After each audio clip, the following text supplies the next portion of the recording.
I always thought my reflection was just a reflection, until one fateful night when it reached out to me.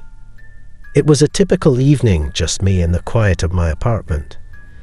I had always been a bit uneasy around mirrors, something about the way they seemed to hold secrets just beyond the glass. But that night, as I passed by the hallway mirror, something was different. My reflection didn't mimic my movements right away. It was like a split-second delay, almost imperceptible. I shook it off as a trick of the light, but as I continued on my way, I couldn't shake the feeling of being watched. Every reflective surface seemed to hold a pair of eyes that weren't my own. It was unnerving, to say the least. Later that night, as I passed the mirror again on my way to bed, I froze. My reflection was moving on its own, reaching out a hand as if to touch the glass.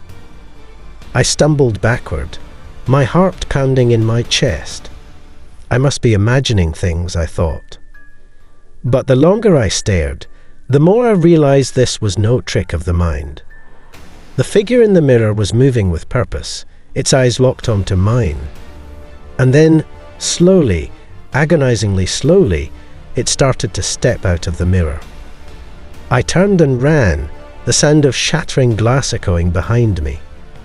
I didn't stop until I was far from that mirror, far from the being that had tried to cross over into my world. To this day, I can't look into a mirror without feeling a chill down my spine. I know now that my reflection is more than just a reflection.